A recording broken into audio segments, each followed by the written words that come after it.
to another episode of Deconstructing the Narrative. My name is Erica Saha, and I am your host. I am also a content creator here with SADA Collective. And for this series, Deconstructing the Narrative, we are essentially reaching out to various artists from various niches within the creative industry to kind of talk with them about their process and, more importantly, about their story, because we really feel that, an artist's story is really what sets them apart from everybody else. So today I have LB with me. How are you, LB? Hey, I'm doing great. Glad to be with you. Awesome. Thank you for joining us. I really appreciate it. So just to start off, do you want to kind of give us a background into what you do and kind of just like, just a little bit of like a detail of like what your artistic practice is? Yeah, definitely. Okay, I refer to myself as a multimedia creatrix. And that word is creatrix is really like a female who makes, right? And I love that. The best way to describe my, because I make and do a lot of things, and I love how diverse my artistic practice is. It spans from installation work to performance to film and painting and all kinds of things. I don't make music, so that's maybe the one thing that I don't really. Awesome. But as a professional, I do a lot of things. Awesome. And is there like a specific theme that you focus on within your work, or do you kind of like I guess like distinguish yourself as like one, like within one area within that overall realm of what you do? Yeah, specifically, I tend, like looking back at my past projects, I tend to focus on the female experience, obviously, from a female perspective here. I do identify as a female. I'm cisgender female. And I look into that as like the empowered goddess kind of archetype and play with that. Oh, amazing. And it's pretty much all of my work. Yeah.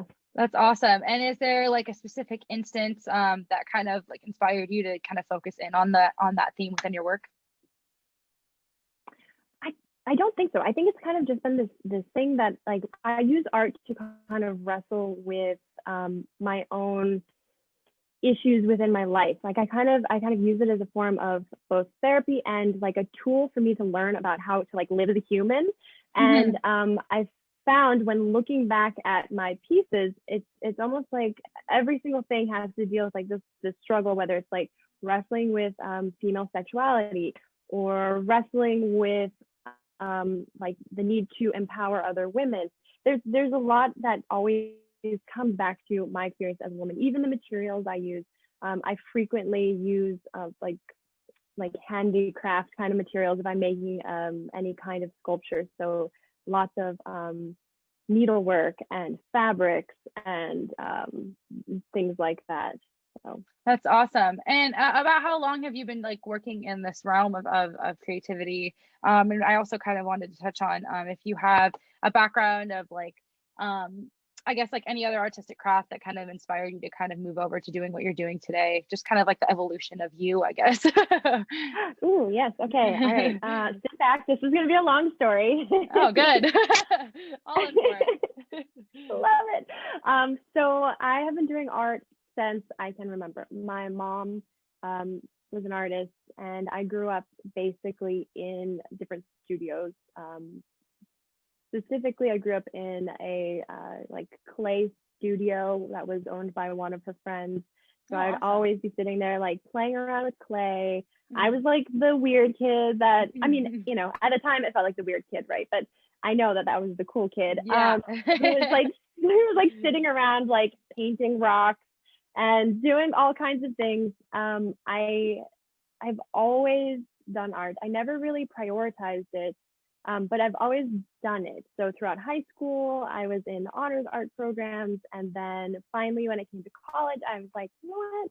I'm going to go and try to become an English major, which was not in alignment with myself at all. So I left that school. And I went straight into art school. And I was like, oh, right. Yeah, this is my home. This is where I belong. With a bunch of people who always just want to like make stuff just like me.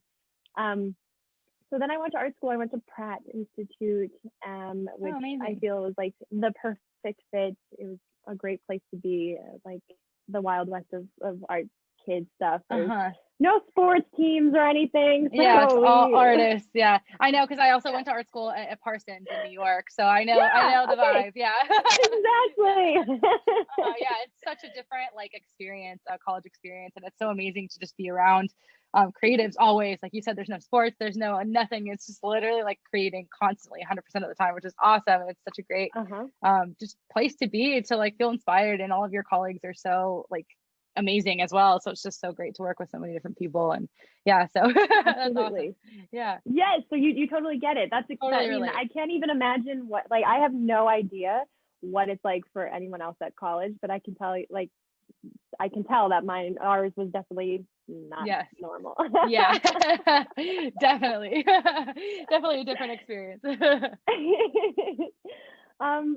yeah, I went to school in Pratt, and I really found myself falling in love with performance art, which was just like this random class that I took to like, I don't know, I think I needed the credit or whatever, you know, and I was like, wow, performance art is so cool and it's so much fun. And then I don't know if you had this experience with art school, but notoriously most of the professors at Pratt were like mean and would make you feel bad about the things that you did. So, yeah, okay, good. Critique days were the worst days. Yeah, you leave and you're like, do I cry? Or do they just want me to cry? Like, do I come back and like prove them wrong? Like, what am I doing? Yes. I feel like if there wasn't a person crying in that class, then you know something was wrong with the professor that day. Like, they were too good at mood. That's so accurate. But I never thought that I was like good at like performance or at making sculpture or anything, because I had like, you know, such gnarly professors who made me feel like I wasn't good, but I still loved it. And so I remember telling one of my classmates, I was making this stop motion video, and I had made these like little sculptures, and he was helping me out. And I remember telling him, like, you know, what I think I want to do is I just want to make spaces for people to be in. Like, I think that'd be super cool. And he's like, well, you should do it. And I was like, but I can't, because I'm not good at it. You know, like, I thought I had to like do the thing that I thought I was good at. So I continued painting, and painting was like my thing. And then I was working under, I had like a million jobs, of course, like trying to make it in New York, just as like a human, but then also like an art student who was paying for her school. So I was working for this artist, McKendry Key, and she did like these installation projects and multimedia works and all these things. And I was helping her out on her project, but also helping her teach this like youth art class. And it kind of like occurred to me at that time that maybe I could do these things. And then she introduced me to someone who actually became like a really amazing director. And this person needed some help on a film set. And I like went to go help her on the film set, and my job was literally to like make all of these like kooky art like sculptures for this scene. So I was just like, oh my God, like people get paid to do this kind of thing. Like, I can do this. I can do it. And it was so exciting. That's awesome. That kind of like that moment, I think, really changed my trajectory of like thinking that, oh, if I'm like, you know, I mean, I think it's just this old droning kind of voice that I don't know where it came from, but people are like, you know, you're gonna be a starving artist. You're never gonna like be able to survive, like paintings or whatever, right? Like, so unfair. But at that moment, I was like, oh my God, like I can be creative and I can also like, yeah, exactly. I didn't think they could be together, you know. So I started on this trajectory of living kind of like this like nonstop artist life, where I was working in film as a production designer or art director, and then I would like step away from film, where I was paid obviously to do other people's projects, and then I'd be doing my own projects and like using the information that I gathered from like how a film set like kind of like goes up and goes back down to my own experience, like my own artwork of how to like create, you know, a really fast interactive installation, and how to it was that's kind of like shaped everything right That's there. amazing. Awesome. That's all so cool. And since you did go to school in New York, I kind of wanted to chat with you about your view on, you know, the art, because I know just from personal experience as well, how different the industries are for like creatives, you know, between there and here. So do you want to kind of like let everybody in on what you found to be really just distinctive from like from New York to like LA? Like what are the different things that you've kind of noticed and that have kind of helped you in your career as well? Yeah, are you sure? Are you sure you want me to be honest and tell you? Yeah, do it, please. The floor is open. Okay, the censor is off. Okay, so when I first got to LA, having been in New York, I feel like I was like really snobby, and I must say that I also think that like the New York art world, and maybe just New York in general, there's like a little bit of like competition and an attitude against like Los Angeles, and yes, I definitely carried that, right? Yeah. Yeah, it's hard. It's a hard transition. I can totally attest to it. Yeah.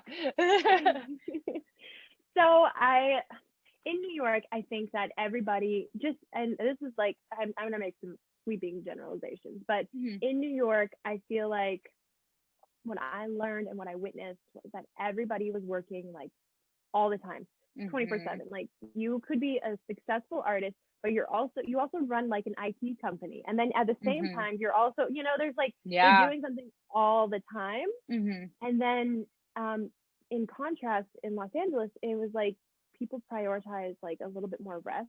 Like there is hustle, but they're also like, yeah, like, you know, I'm a makeup artist, and that might be the end of it, or yeah, I paint these things, but it's never like as big as New York felt. And I felt like, for me at least, in some respects, New York really was a disadvantage for an emerging artist, because there's so many people who are so well established, right? And you know that they're all showing in Chelsea, and you're like, the likelihood of you like pulling up with a portfolio and getting a show in Chelsea is like nothing. Slim to none. Yeah. Yeah. Unless like you happen to know the person who owns the gallery, and like, I don't know, some other things are at play, right? Yeah. Yeah. So but Los Angeles, in contrast, I think it is just like, it's really finding its own identity as far as the art scene. And I think because of that, because it's newer and it's not as like established, I think it allows for more people to just be like part of the art scene, and to have the opportunity to just show wherever. Like people, when I first moved to LA 5 years ago, I remember my friends had like a photography show, and they had it in like, I can't even remember. It was just like not a gallery whatsoever. You know, they just like throw these pop-up shows are possible. Yeah. And I think that's really cool. Yeah, totally. But I also had the critique in the beginning that like maybe the work ethic wasn't the same as New York, and maybe, but maybe I'm wrong. I mean, like, no, I totally see that. And I think that, it is easier to come up, like, I think just because of what you're saying, because of the fact that it's not as established, I think it is easier to come up. But because it's easier to come up, people get in the headset of like, oh, I can post this one thing, it's going to blow up, and all of a sudden I'm famous and I'm this amazing artist, you know, and like, you are amazing and you are a great artist, but like, it's definitely, there's not as much of the hustle as there is in New York, because it's so established. If you want to get anywhere, you need to like work your ass off to like be in contact with like as many people as possible when you're in New York. And it's really hard to please people over there because they know what they're doing, because they've been around for so long. So it's definitely hard. Yeah. So I think to a certain extent, like being able to just like incorporate that same work ethic that you would get in New York here would even elevate you 10 times more than it would in New York, because of the fact that the art scene is so growing and it's in such a, you know, growth process. So yeah, I think that's really, really interesting to hear from you, because I kind of saw the same thing, and it's really, you know, it's two completely different worlds. But I think at the end of the day, instead of Totally. competing, they should really just come together, because I think either side has like good things to offer each other, you know. And like you'll often speak with a Absolutely. creative who comes from New York, who has somewhere where they go in LA every couple months, or vice versa, you know, they kind of go hand in hand. So it's kind of funny that there's this like battle at the same time, because like anyone who's like successful who like is in one place is like constantly flying to the other. So it's just funny. Yeah, that's really awesome. Is. Awesome. And then I wanted to speak with you kind of on like if there's any like, especially because you mentioned that you do a lot of shows and stuff. Is there been any specific like pivotal responses that you've received from like maybe a guest of your shows, or just someone over social media that has just really like been impactful for you as an artist? Ooh, I mean, let's see. I feel like actually on social media, I've like done it a very different way. I mean, like I understand conceptually this idea of how you can really promote yourself on social media, but for whatever reason, I just have simply not done that. And I post whatever I want and whenever I want, and definitely like whatever kind of text I want to post on there. So, but I have actually been really surprised by the number of people who have reached out to me just in general, and have been like, oh, you know, I love your work, like please keep going. I recently had a lot of tools and like things that I really needed like stolen out of my car during this pandemic in my secure parking garage. Oh my gosh, like to make matters worse of this year, like this year is just down the drain. Exactly. And I was like devastated, and I decided that I would just like, you know, post like a little bit about it on one of my stories on Instagram. And the responses I got were just so sweet. Like somebody sent me a drill, and like they like tried to help me like replenish some of my kit, and like their messages were, you know, I hope like this is going to be better off with you. You are like constantly creating. I can't wait to see the beautiful thing that you make. And that just really made me realize like, oh my gosh, I'm not like in a bubble, you know. I'm people are seeing what I'm doing, and it was really heartwarming, I have to say. Yeah, that's amazing. And just like being able to just connect with people is so important. And I feel like, yeah, a lot of the times I feel like as an artist, we feel like we're just putting stuff out there and nobody's looking at it. So when you actually get responses back, it's like, oh my God, someone actually saw it and someone actually appreciated it. And it's like so amazing. And so just like great when that happens. So I totally understand that. That's awesome. And then I kind of wanted to chat with you regarding like your sources of inspiration. Like, are there specific artists that you kind of look up to or that have really inspired your work? And then also, is there like a dream project that you would like to work on with one of these artists, or do you have like a goal in mind that you would want to kind of tackle later on in your career? Ooh, very good question. Very good questions, Erica. The first one, let's see. So I think there are so many artists that I really look up to. So I'm just going to mention one who I think was kind of like, she was just knowing her work was really eye-opening for me, because it taught me that you don't have to like pigeonhole yourself at all. And it's the work of Kiki Smith. She is a phenomenal multimedia artist in the sense that she literally does everything. She makes sculptures, and then sometimes she decides like, oh, I'm gonna make these drawings, and she does everything. And her shows are just so inspiring to be at, because it's not it's very different from going to like like this is a photo show, or this is a painting show, and this is a solo, it's all over the place. She'll have maybe it's like some resin pieces, and then like something that she carved out, and then she'll have like all these like prints that she made, and they all like really create a space and a statement, and they all stand alone, but they work so well together. I love Kiki Smith so much. She's also like such a like wild, unique looking human. So for anyone who's hearing this, you should Google her immediately and fall in love with Kiki Smith. She's great. That's awesome. And is that someone you would like to work with in the future, or do you have like a specific like dream project or something that you like really like are looking forward to completing, hopefully at some point in your career? Oh my gosh, yeah.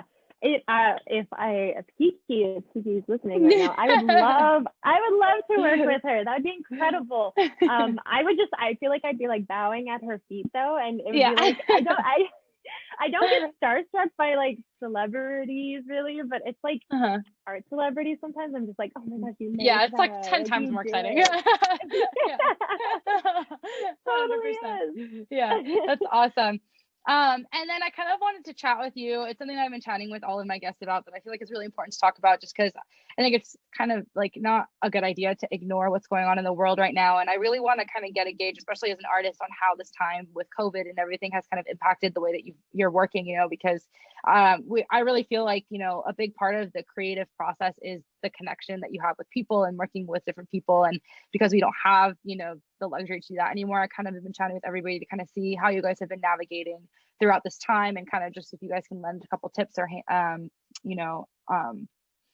just some advice, I guess, to anybody who's listening who's also creative during this time. Yeah, definitely. Okay, my first lesson that I learned like during the pandemic was like the ultimate lesson of like stop giving a fuck. Like stop being too afraid to apply to that residency, too afraid to, submit your photos to that publication or like ask for the grant money or whatever. There have been so many times in my career, even like really up till now, where I've just been so afraid, like, oh no, I don't know, like But like what's the worst that can happen? They reject you, I guess, But but the best thing that could happen is that you could get it. And if you don't try, you get nothing. So first piece of advice is to stop caring, really. Like just do it. If you feel inclined to doing something, you should make it, you should do it. If you are like doubting your own artistic like views, stop doubting it and just go with your gut right away, because there, sure, there might be somebody who makes something this way or that way, and maybe that's really popular right now, but however you do things and see things is so important to the world. And we need that diversity. We really do. I mean, obviously in the social sphere, we need that diversity. We need diversity in the arts too. I feel like we've been so drowned with just like white male artists for far too long, and we need to see all these other voices, and so important. Yeah, it's so important. And I think it's interesting you brought that up too, because I actually was just working on a project, and one of the questions that I was being asked was how do I feel that like, colored artists have kind of been represented in terms of like before, like way back in the day, like in our history versus now. And there's really a big connection to like, a lot of people will be like, oh, colored artists are getting a lot more opportunities, which yes, they are. But at the same time, like what's so interesting to me is that we still refer to them as colored artists and not just artists. You know what I mean? Like artists. Yeah, and I think that's so just crazy. Like, and it just, that alone just shows like the social dilemmas like that are going on, and how crazy important it is that there's just not a distinguishable factor there. Like it should just, they're all artists, you know what I mean? And like the fact that, you'll open a history book and read about art history, and they have their own specific section, and it's like their own thing. And it's like half the time, it's like the whole text will refer to them as like a colored artist, and they were speaking about colored, the colored life and this. And it's like, yes, those things are incredibly important to get out across. But also, I'm sure that artists also worked on a lot of other things that were just pieces of work. You know what I mean? That like they wanted just to be seen as pieces of work. And I think it's so important that, we kind of get on that level. And I think that's, it's a big social dilemma within the art industry. And the same time that we're fighting for rights, like outside of the art industry, I also think that's really important to focus on within the art industry as well, because there's an issue there. And I think it's really important. So I think that's really a big deal that you just brought up. Awesome. And then I also kind of wanted to just chat with you on like, what is like your message that you hope to leave behind? Like when you're gone, but your art still exists in the world, like what do you hope that people take from it when they view it?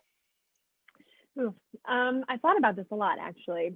The big thing that I really play with, so I work with the concept of, the empowered female and everything, but something that I love toying with in every one of my pieces is perception. And I think that there's this quote that I will butcher, but it's something like, a rose is not green, but what if it were, basically. And it's this idea that, like, you know, we see things as they are at this moment, but what if we could see things beyond what they are? And how can we envision a world that's better, or that's more miraculous, or maybe even something like beyond our everyday senses? So I think if my work could say anything, it would leave behind this feeling of like this possibility and this expansion and this like kind of like a sense of magic too, because once we stop being so like serious in our heads and rigid in our feelings, and we allow ourselves to just like kind of like take joy in the living process, I think there's so much magic that happens there. So that's what I would love. I'd love my art to really like have expand people to the point of like, we could envision something different, like it's possible, and what doesn't seem possible now could definitely be possible tomorrow. Yeah, exactly. Yeah, I think that's so great. Awesome. And then kind of stemming off of that, is there any piece of like large piece of advice that you would offer to, you know, any creative who's just kind of beginning in the industry? I know that there's like a lot of new creatives, and especially now with like social media age and just with the way the creative industry is handled, I think it's just really intimidating when you enter to just kind of figure out like, okay, what comes first and how do I handle certain situations? So is there any piece of advice that you, just from your time within the creative industry, can offer to any of those kinds of creatives? Definitely. I think that the first piece of advice I have is do your best to not compare yourself to other people and where they are in their path, because you have no idea like how they got where they are, and it doesn't really matter, because if you are doing this for the reason of like it really fills your soul and you love making things, then do it for that reason and move forward at whatever pace is your own pace. Everybody is on their own track. And the second piece of advice I would say is, if you are collaborating with other people, make sure that they're your people. Now, there's a lot of ego. There's a lot of ego out there, and you don't have to link with people like that. You don't have to link with people who are rude to you or disrespectful or mean or talk down to you. That is not something that you have to do. You can always choose to link with people who are respectful. And I think that ultimately, while somebody who is rude or has an ego, that maybe it seems like they will give you better opportunities, that's not the kind of opportunity you want, because life always finds like. So they're going to have more like shitty people around them. And you want to be creating this new world with people who make you feel good. And I think that's the two pieces of advice that I really like learned to stand close to, is I only want to work with and for people who I love and who love me back. And it can be as simple as that. Yeah, I think that's so important too, because I feel like, you know, like you said, like you will go up to someone who seemingly has a lot of, you know, opportunities behind them, and, you know, link with them and take the beating because you're like, you know what, this is going to be good for me. But, you know, at the end of the day, 99% of those time, those people don't hook you up with opportunities anyway. So you're just taking the beating for no reason. And then B, it's just like, that's like taking a toll on you and like the way you view yourself and your self-worth. And I think self-worth plays such a big part in artists these days, you know, like the doubt and the way that you view yourself and your work is so important. And I feel like if you're, so like you said, surrounded by, you know, shitty people who kind of like, you know, diminish that, it just like, you just take a hit and it just kind of like impedes on the whole process of what you're trying to accomplish. So I think that's really great piece of advice. And I think it's really big that people kind of focus on that, you know, just surrounding yourself with good people, because there are good people. Like most artists out there are great and are willing to help. And there is a big community of people who are just very open, you know, arms and want to lend a hand to like smaller artists. So I think it's really important to just kind of find those people and kind of go that way. And the more that you link with those people, the bigger that community will get and will outgrow the egotistical one. There's a lot of that in the art world. Yeah. Totally. Awesome. And then just a last question for fun that we've been asking everybody. Do you have like a favorite song right now, or can you lend us like a favorite artist that you've been listening to recently? Oh no. Oh my gosh. Yeah, I have a lot of favorite music, but I listen to some weird stuff. I do. I have lately been listening to this kind of how do I describe it? It's like sort of Middle Eastern funk kind of music, which is I'm super down with, and I love it a lot. But for someone like maybe within like Western culture, I just worked with Shelly, aka Dram, and his new album is really incredible. So I'm not getting paid or anything to plug it, but I just like I heard the music and I was like, wow, this is so different. I like That's just awesome. Like the old stuff, and it's really good stuff. So that's awesome. That's who I've been listening to a little bit. Yeah, I think I know who that is actually. I think I saw them like or saw him like live. I think one time I'm like pretty sure I've been to a lot of festivals, but I'm like 99% sure I saw him. So that's amazing. Sure.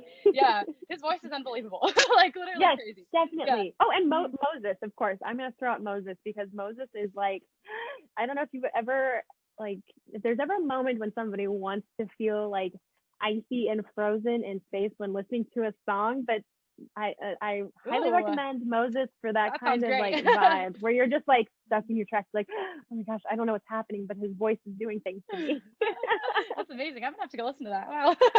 Yeah, awesome. I'll send it your way. Yes, please. That'd be amazing.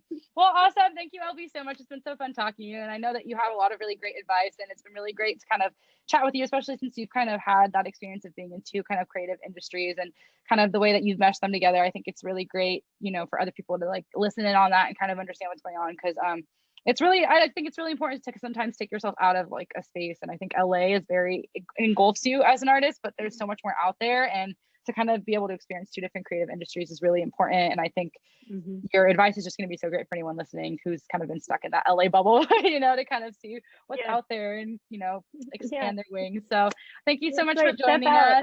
Yeah, exactly. Thank you so much for joining us. It's been so fun having you. And is there any form of contact that you can say for us, for anyone who's listening, if they want to reach you just with questions or just to chat with you? Yeah, for sure. I think if you just message me on Instagram, that's a great place.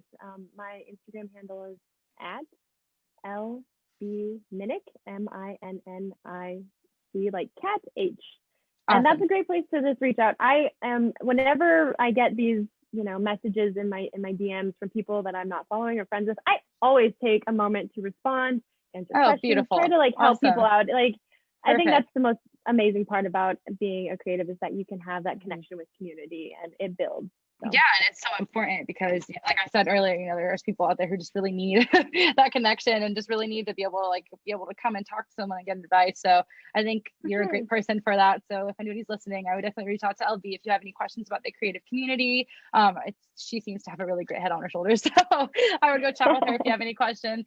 And thank you so much, LB, and thank you so much everybody for watching. If you are a creative or if you have a creative friend who you think would be great to be interviewed for this series, you can have them apply through Instagram. In our bio, we have a link to the Typeform, which is an application where you can apply. So send them over my way, and I'd love to interview and include you in the series. And also, if you text a black heart emoji to 310-388-9808, you'll actually get text notifications every single time a new episode gets uploaded. So I would do that if I were you, because we have new episodes going up every Monday, Wednesday, and Friday at 10 a.m. So keep that on, get those notifications, and make sure you're checking out all of our amazing interviews. I've had so much fun talking with everyone. So thank you so much, LB, for joining us, and thank you everybody for watching. And I hope you guys have a great one. I'll see you later. Thank you. Bye.